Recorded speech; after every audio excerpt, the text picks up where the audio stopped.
Hello everyone. आज हम share market को लेके एक इनकम टैक्स एक्ट में क्या क्या बोला गया है वो सारी चीजें समझने की कोशिश करते हैं।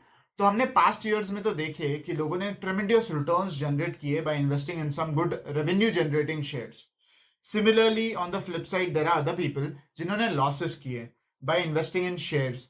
तो ये या तो रॉन्ग टाइमिंग की वजह से हो गया है या फिर उन्होंने कोई फंडामेंटली वीक कंपनी में इन्वेस्ट किया है। Irrespective of what ever you have done either gain और लॉस, आपको कुछ चीजें हैं जो इनकम टैक्स में करनी है और उन चीजों का ध्यान रखना है। तो चलिए आज हम कुछ क्वेश्चंस और कुछ डिस्कशन इसी लाइन पे करते हैं कि शेयर मार्केट ट्रांजेक्शन में इनकम टैक्स को लेके क्या बोला गया। तो सबसे पहले तो हम ये समझते हैं कि इंट्राडे ट्रेडिंग और डिलीवरी बेस्ड ट्रांजेक्शंस में डिफरेंस क्या है। इंट्राडे ट्रेडिंग वो होती है जिसमें बाइंग और सेलिंग सेम ट्रेडिंग डे पे होती है, यानी आज ही आपने बाई भी किया शेयर्स को और उसी शेयर्स को बेच भी दिया, या वाइस वर्सा सेल करके बाई कर लिया। सिमिलरली डिलीवरी बेस्ड ट्रांजेक्शंस क्या होते हैं जिसमें आपने आज बाई किया, एटलीस्ट एक दिन आपने होल्ड किया और उसके बाद सब्सिक्वेंटली कभी भी आपने सेल किया। ये दोनों का इनकम टैक्स में ट्रीटमेंट अलग है। इंट्राडे ट्रेडिंग को स्पेकुलेटिव बिजनेस कंसिडर किया जाता है और डिलीवरी बेस्ड ट्रांजेक्शंस को कैपिटल गेन्स कंसिडर किया जाता है। इस हिसाब से इसमें लॉन्ग टर्म कैपिटल गेन या शॉर्ट टर्म कैपिटल गेन का टैक्स लगता है। मान लीजिए अगर इंट्राडे ट्रेडिंग में मेरा लॉस हुआ है तो मैं इनकम टैक्स रिपोर्ट में कैसे रिपोर्ट करूं। तो इंट्राडे ट्रेडिंग के जो भी ट्रांजेक्शन है उनमें अगर लॉस हो गया तो स्पेकुलेटिव बिजनेस लॉस बोल के आप रिपोर्ट कर सकते हो under the head income from business और प्रोफेशन। और अगर इंट्राडे ट्रेडिंग के नंबर ऑफ ट्रांजेक्शंस बहुत है, इसमें काफी वॉल्यूमिनस ट्रांजेक्शन किया है, तो हो सकता है कि इनकम टैक्स ऑडिट भी एप्लीकेबल हो सकते हैं। अब अगला क्वेश्चन ये अराइज होता है कि जब मेरा इंट्राडे ट्रेडिंग में अगर लॉस हो गया तो मैं डिलीवरी बेस्ड ट्रांजेक्शन से उसको सेट ऑफ कर सकता हूं क्या।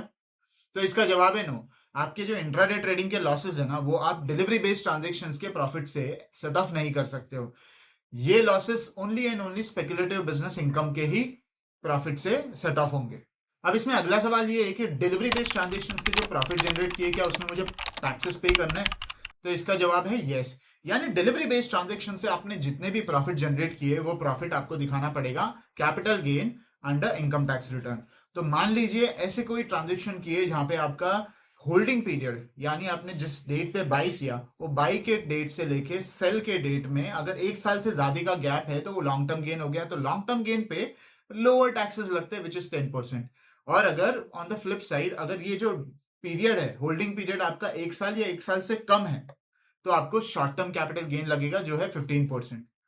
और लॉन्ग टर्म कैपिटल गेन में अच्छी बात यह भी है कि आपको अप टू 1 लाख रुपीज अगर गेन हुआ है तो उस पर कोई टैक्स नहीं होगा। अब मान लीजिए अगर इनकम टैक्स में मेरा स्क्रूटिनी आया तो मुझे डॉक्यूमेंट्स क्या क्या मेंटेन करके रखने चाहिए। तो इसका जवाब ये है कि आपको सारे कॉन्ट्रैक्ट नोट मेंटेन करके रखने चाहिए, आपको बैंक स्टेटमेंट जहां पे ट्रांजेक्शन हुए वो, आपको डीमैट स्टेटमेंट जहां पे ट्रांजेक्शन हुए, और कैपिटल गेन रिपोर्ट। तो ये कुछ 4-5 डॉक्यूमेंट है जो आप मेंटेन करोगे तो then you will have a easy go at the time when there is a scrutiny. तो अब अगला सवाल यहाँ पे ये आ रहा है कि डिलीवरी बेस्ड ट्रांजेक्शन में अगर कोई लॉसेस हुए तो उसका कोई बेनिफिट है क्या। इसका जवाब है यस। अगर आपका डिलीवरी बेस्ड ट्रांजेक्शन में कभी लॉस हुआ है तो आप उसको कैरी फॉरवर्ड कर सकते हो अप टू 8 ईयर्स, और विद इन दैट 8 ईयर्स अगर समझो प्रॉफिट हुआ है तो ये जो कैरी फॉरवर्ड लॉसेस है ये लॉसेस एडजस्ट कर सकते हो अगेंस्ट द प्रॉफिट, और बैलेंस प्रॉफिट पे आप टैक्स करके अपने रिटर्न्स फाइल कर सकते हो। अच्छा, एक इंपॉर्टेंट क्वेश्चन ये भी आता है कि अगर मान लीजिए शेयर मार्केट में मेरा ट्रांजेक्शन करके लॉसेस हो गए तो क्या तब भी मुझे इनकम टैक्स रिटर्न फाइल करना चाहिए। तो इसका जवाब है यस। अगर आपके इनकम बेसिक एग्जेम्पशन लिमिट से एक्सीड करते हैं, not in capital gain but in any other sources, वहां पे अगर बेसिक एग्जेम्पशन लिमिट से एक्सीड कर रहा है तो आपको ये पर्टिकुलर ट्रांजेक्शन भी अपने रिटर्न में दिखाने पड़ेंगे। दूसरा, जब आपके लॉसेस आपको फ्यूचर प्रॉफिट्स में अगर एडजस्ट करने हैं तब भी आपको रिटर्न फाइल करना चाहिए, because unless until you won't file your return तो आपको ये लॉसेस एडजस्ट करने नहीं मिलेंगे फ्यूचर प्रॉफिट्स में। एंड लास्टली, अभी सब एआईएस और टीआईएस के ट्रांजेक्शंस भी रिपोर्ट होते हैं तो वहां पे भी बहुत से रिपोर्ट हो जाते हैं, आपके जितने भी शेयर्स के ट्रांजेक्शन बाई सेल है वो वहां पे रिपोर्ट हो जाते हैं। इन केस अगर आपने रिपोर्ट नहीं किया है तो department might go through those details and they might issue the letter और बोल सकते हैं कि आप ये कंप्लाई करिए, या फिर कुछ एक्स्ट्रा फर्दर डिटेल्स मांग सकते हैं and they can start their scrutiny. So it's advisable कि आप रिटर्न फाइल करिए as and when your basic exemption limit exceeds और if you want to carry forward your losses. तो इसी के कंटिन्यूएशन में एक सवाल भी आपके सामने छोड़ के जाता हूं, आप मुझे इसका जवाब कमेंट बॉक्स पे देना। मान लीजिए अगर 1 लाख का लॉस था मेरा लास्ट ईयर में और मैंने रिटर्न ही फाइल नहीं किया, करंट ईयर में मुझे 80,000 का प्रॉफिट हो गया, तो अब मुझे क्या करना चाहिए। मुझे 1 लाख के जो मेरे लॉसेस थे वो एडजस्ट करने मिलेंगे या नहीं मिलेंगे, आप मुझे कमेंट में इसके बारे में बताना। तो जाते जाते मैं अपने कोर्स के बारे में भी बताऊंगा जो मैंने recently in the month of April 2024 launch किया है। इसका नाम है द बुक कीपर कोर्स।